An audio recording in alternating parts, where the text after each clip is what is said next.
কিছুই জানি না, এমন একটা আমার অবস্থা, আমি কিভাবে কোথায় গেছি, গাড়ি কি হয়েছে, আমার গাড়িটাও আমি নিতে পারিনি, কে গাড়ি চালিয়ে এনে পরে বিসিতে দিয়েছে, আমি কার সঙ্গে জানি বলে এসছি। তো এই ছিল তার মৃত্যু, আমার সঙ্গে শেষ অভিনয় এবং তার মৃত্যু। এছাড়া একসঙ্গে থাকতাম আমরা উত্তরায়। একদিন মান্না হঠাৎ করে সকালে বাসায় এসে হাজির, প্রায় এরকম করতো। বাসায় সকালে ওই শুটিংয়ে যাওয়ার পথে, বড় ভাই শুটিংয়ে যাবেন না, আমি যাবো চল। তো বলেছে বড় ভাই আমি ভাবি আমি নাস্তা খাবো। তো নাস্তা খেতে বসছি আমরা তিনজন একসঙ্গে। নাস্তা খেতে বসে মান্না আমাকে বলছে যে বড় ভাই আমার একটা মনের কষ্টের কথা আপনাকে বলি। আমি কী রে, কী কষ্ট? বলে না আপনাকে বলবো না, আবার নিজে বলছে আপনাকে বলবো না, ভাবিকে বলবি, ভাবিরই ডাকেন। তবে আসলে কী ব্যাপার বল, তুই কী বলবি?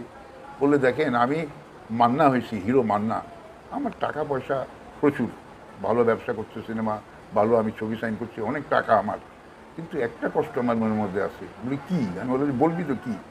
বলে আমি আহমদ শরীফ হইতে পারলাম না। বললাম আশ্চর্য কথা, আহমদ শরীফের কি আলাদা কি আছে?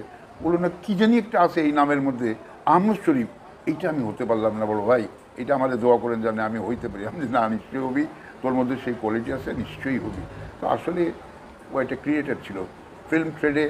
ও প্রত্যেকটি ছবি করার আগে ভাবতো, অনেক চিন্তা করতো, গল্প নিয়ে অনেক বসতো, তারপরে একটি গল্প সিলেক্ট করতো। তো দুটি মানুষ ফিল্ম ট্রেডের একই কোয়ালিটির, যাদের মধ্যে অনেক ইচ্ছা ছিল ফিল্ম ট্রেডকে আরও আরও আরও উন্নতি করবে, সে দুটি মানুষই পৃথিবী থেকে চলে গেল, যে কারণে আমাদের ফিল্ম দিনে দিনে অনেক পিছিয়ে গেল এবং আজকে একেবারেই দেখছি নেই বললেই চলে।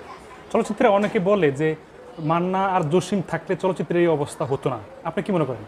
100% নয়, 200% এটা সত্যি কথা, যে মান্না এবং জসিম যদি আজকে বেঁচে থাকতো তাহলে ইন্ডাস্ট্রি কখনোই এরকম অবস্থা হতো না।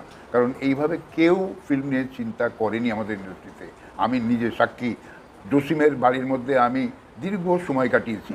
আড্ডাবাজি হয় না, কিন্তু আমাদের মধ্যে আড্ডাবাজি হতো না। জসিম কী করতো, ও আমাকে নিয়ে দেখাতো 5 রকমের ছবির অ্যাকশন, কোন ছবিতে কীরকম অ্যাকশন হচ্ছে, নতুন কী অ্যাকশন, কী অ্যাক্টিং হচ্ছে, কীভাবে একজন আর্টিস্টকে উপস্থাপন করা হচ্ছে। মান্নাও ঠিক তাই। তো এই যে দুজনের মধ্যে ক্রিয়েটিভ একটা জিনিস, এই ক্রিয়েটিভ জিনিস কিন্তু খুব কম লোকের মধ্যে ছিল তখনকার দিনে। তো এই দুটি মানুষকে হারিয়ে আমরাও দিনে দিনে আমাদের ট্রেডকে হারিয়ে ফেললাম। আচ্ছা,